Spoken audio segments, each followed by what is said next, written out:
बोले मतलब, बोले कि कहाँ तक आशीर्वाद दूं? बोले आधे को आशीर्वाद दोगे, आधे को नहीं दोगे? हमारे घर में लड़ाई कराने आए हो क्या? बोले फिर क्या करे कन्हैया, ऐसा कर तू ही अपना सिर मेरे पैर पे रख दे, हम तेरे को आशीर्वाद दे देंगे और सबको आशीर्वाद पूरा हो जाएगा। तो ऐसे भगवान कृष्ण किए। सुदामा बहुत दिन तक रहे और सुदामा कहे अब चलने दे कन्हैया, चलने दे। लेकिन कन्हैया और सुदामा लाए थे तंदुल और भगवान पैर दबा रहे थे, हाथ दबा, बोले नहीं नहीं मैं पैर चल के आया। अब तो भगवान छीने और एक मुठ के लिए एक लोग दिए, दूसरा लोग दिए, तीसरा रुक्मणी ने हाथ पकड़ ली। बोले इसी के ब्राह्मण के ही वश में हो जाओगे। भगवान कहे तूने ठीक नहीं किए, मित्र का भाग मित्र का होता। बोले तो हम भी इतनी किया है 16,108, हमको भी दाना चाहिए ना। अब महाराज सुदामा बहुत दिन तक रहे और सुदामा बड़ा स्वागत सत्कार हुआ और सुदामा के आज नहीं कल कन्हैया कहता गया, बोले जाना है तो जाओ, और जो कपड़ा पहन के आए थे फटा पुराना वो कपड़ा वही पहन के जाओ, तुम्हारा रखा है। अब ये जो द्वारकाधीश हमारे पास रहे बढ़िया चमक दमक पहने तो उतार के रख दो। सुदामा कहे वाह क्या देगा, जब शरीर से कपड़ा उतरवा रहे तो क्या देगा। अब बेचारे सुदामा कपड़े उतारे और अपना कपड़ा पहने और आगे जब बढ़े तो भगवान कहे सुदामा आते जाते रहना। हाँ सुदामा के एक ही बार आके खूब लदा दिया है, दोबारा फिर बुला रहा है, बोलो राधे राधे। अब सुदामा आगे बढ़े, एक डाकू गए, सुदामा समझ गए रे कन्हैया जानता था यदि माल पानी दे इसको तो ये तो डाकू से लुटा लेगा। कन्हैया जो करता है अच्छे के लिए करता है। अब तो सुदामा जब पहुंचे इधर सुशीला को पता चला मेरे पति देव आए हैं। अब तो बड़ा बैंड बाजा के साथ आई अगवानी लेने और सुदामा एक एक से भवन देखने लगे। सुदामा सोचे कि फिर हम वापस आ गए का। अब तो महाराज उधर सुशीला ने पाँव बोले, सुदामा कहिए कौन है, बनारसी साड़ी पहनी कौन है? अरे मैं तुम्हारी पत्नी हूँ, जानते नहीं मेरे को? अरे और ये अच्छा तुमको चाहिए था और ये कन्हैया तुमको दे दिया, हमको तो चाहिए नहीं। और सुदामा और सुशीला रहे और फिर इनका आत्मज्ञान हुआ है। सुखदेव जी कहे राजन इधर सूर्य ग्रहण लगा, भगवान अपने सजनों से मिलते हैं। कुरुक्षेत्र में आके इधर गोपियों से राधा से मिलन होता है और भगवान कृष्ण राधा एकाकार होते हैं। सुखदेव जी कहे राजन एक दिन तुम्हारे दादा तुम्हारे दादी को हरण करके लाए थे और श्रुतिया ने वेद श्रुति भगवान की गाई हैं। और इसके बाद ये दशम स्कंद ये भस्मासुर ने नारद जी को मिला और कहा कौन देवता ऐसे जल्दी प्रसन्न होते, जल्दी बताओ, समय मेरे पास नहीं है। बोले भोले बाबा।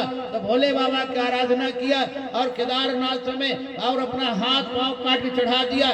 सिर काटने वाला था भगवान शिव, उसके सिर पे हाथ रखे, अरे दुर्मते क्यों सिर काट रहा है? बोले क्या चाहता है? बोले जैसे हमारे सिर पर हाथ रखे हम भी किसी के सिर पर हाथ रखे भस्म हो जाए। अब भोले बाबा का ये मस्त और भोले बाबा की ओर हाथ बढ़ाने लगा। भोले बाबा भागे, भगवान का ध्यान किए और भगवान विष्णु आए और ये अपने सिर पे हाथ रखा नृत्य कराते भगवान और ये भस्मासुर राख की ढेरी हो गए। बोलो राधे राधे।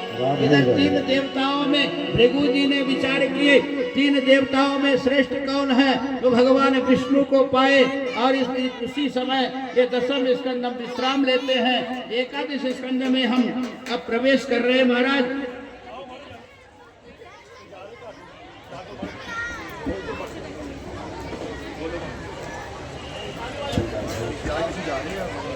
महाराज विश्राम आ जी, पूरा विश्राम करा के राज जी जब तुम आरंभ किया तो हम समाप्ति इदा ना छड़ के जाओ।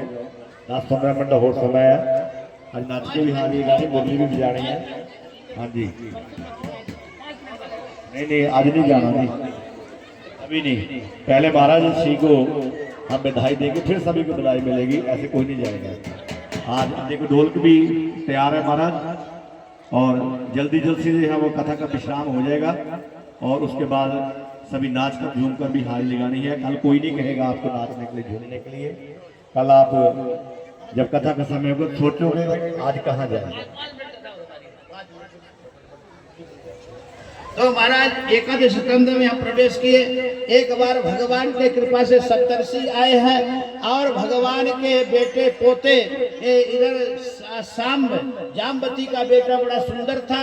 ये लोगों ने सांब को साड़ी पहना के स्त्री बना करके लाए महात्माओं के पास। अरे महात्मा आंख बंद करके क्यों बैठे हो, क्या जानते कुछ, इस स्त्री के पेट में लड़का होगा कि लड़की होगा। भगवान सब दर्शकों को पता चला, भगवान के बालक इतने उदंड हो गए, महात्माओं का परिहास करते हैं। श्राप भृगु ऋषि ने दिए, ये इस स्त्री के ना बेटा होगा ना बेटी होगा, इस स्त्री के जबरदस्त मूसल होगा। अब तो महाराज इसका जैसे वस्त्र खोले और सब मूसल निकला और बोले तुम्हारे कुल का नाश कर देगा महाराज। जनि सत्यो मंदा मूसलम कुलनाशनम। तो उसी समय ये भगवान कृष्ण से नहीं बताए और जाके राजा उग्रसेन से बताए। उग्रसेन उस मूसल को घिसते घिसते समुद्र में जो चूर्ण बना वो एरिका नाम की घास हुई, थोड़ा सा फेंक दिए और जरा नाम का भेलिया आया और उसको अपने तीर में लगा लिया। इधर सुखदेव जी कहते राजन भगवान कृष्ण ने एक बार द्वारिका में नारद जी को बुलाए और अपने पिता को ज्ञान देने के लिए। उस समय नारद जी नव योगेश्वरों का संवाद सुनाते हैं। इधर भगवान को जब अपने लीला का स्मरण समय आया, उद्धव जी आए तो भगवान राजा निमि और नव योगेश्वरों का संवाद सुनाते हैं। और इधर सुखदेव जी कहे राजन ये जितने 56 करोड़ यादव हैं सब प्रभास क्षेत्र में भगवान कहे चलो अब तुमको ऋषियों का श्राप लगा है तो आप चल करके वहाँ स्नान दान करो। ये सब स्नान दान किए और वही एरिका नाम की घास उखाड़े और मदिरा पी करके एक दूसरे को मारने लगे। बलराम जी आए और बलराम जी जैसे छुड़ाना चाहे, भगवान बस पीपल के पेड़ के नीचे बैठे। बलराम समझ गए लीला स्मरण का समय आ गया है और बलराम भी समाधिस्थ हुए हैं। धरती फटी है, बलराम पाताल लोक चले गए, अपने शेष अवतार में धारण हो गए हैं। और वो बहेलिया आया, 56 करोड़ यादव संहार हो गए आपस में मर करके। और बहेलिया आया, भगवान को मृगा समझ के तलवार में तीर मारा। अब तो महाराज विमान आया भगवान को लेने के लिए। अब ये देखा, कहा प्रभु हम आपको मार दिए, बड़ा अपराध हो गया, भगवान के परिक्रमा कर हमारा। और परिक्रमा करके विमान में बैठ के जरा नाम का बहेलिया चला गया भगवान के धाम को। अब इधर सुखदेव जी कहे राजन उसी समय समुद्र ने भगवान के शरीर को प्रवाहित किया और भगवान पुरी के राजा इंद्रदुम्न को स्वप्न दिए कि हम कलयुग में तो पत्थर में मूर्ति के रूप में रहूंगा, हम एक रूप में अर्चा लकड़ी के रूप में रहूंगा। और इंद्रदुम्न आया, भगवान ने कहे मेरा सचरा बहते आ रहा है। और इंद्रदुम्न सवेरे देखा भगवान का सचरा बहते आया और कारीगर को बुलाया। कारीगर कोई दूसरा नहीं, भगवान ही कार के रूप में आए और कहा कि कारीगर ने 1 महीना तक मेरे कब्जी दो मूर्ति बनाने को, मेरा कोई डिस्टर्ब कर दिया बीच में तो मैं छोड़ के चला जाऊंगा। राजा ने कहा कोई डिस्टर्ब नहीं करेगा। अब राजा कोई कारीगर ने 15 दिन तक तो मूर्ति बनाया और 15वें दिन जब खटपट नहीं हुआ, राजा जैसे किवाड़ी खोला, अधूरा हाथ छोड़ के गायब हो गया।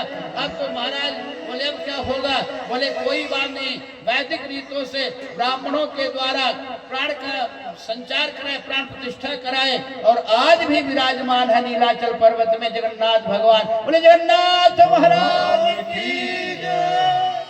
कलयुग के देवता जगन्नाथ भगवान है। तो ये श्रीमद् भागवत महापुराण सुखदेव जी कहे राजन अब तुम क्या सुनना चाहते हो? तुमको तक्षक आएगा डसेगा। तो महाराज परीक्षित ने कहे एक तक्षक नहीं, हजारों तक्षक आके डस ले, हमको कोई अपने से भय नहीं है। हम शरीर नहीं, हम आत्मस्वरूप ब्रह्म, हम ब्रह्म पद में मैं बैठा हूँ। महाराज सुखदेव जी कहे आबाद रहो, हमको लोग धाम में मिलेंगे। और सुखदेव जी की विदाई होती है, सुखदेव जी चले जाते हैं। इधर महाराज परीक्षित को पता चला कि अब सब लोग मिलने जुलने परीक्षित जाने वाले हैं। उसी समय एक कश्यप नाम के ब्राह्मण विष झाड़ने के लिए आ रहे थे और इधर ये तक्षक भी ब्राह्मण के भेष में आ रहा था। दोनों का मुलाकात हुआ। तक्षक समझ गए ब्राह्मण है, विषधारी है। बोले ब्राह्मण देव कहाँ जा रहे हो? बोले आज राजा परीक्षित को तक्षक डसेगा तो हम विष झाड़ूंगा। बोले तो राजा को झाड़ दोगे? सही। बोले हाँ। बोले क्यों झाड़ोगे? बोले राजा प्रसन्न का माल दे देंगे। बोले बस यही बात है।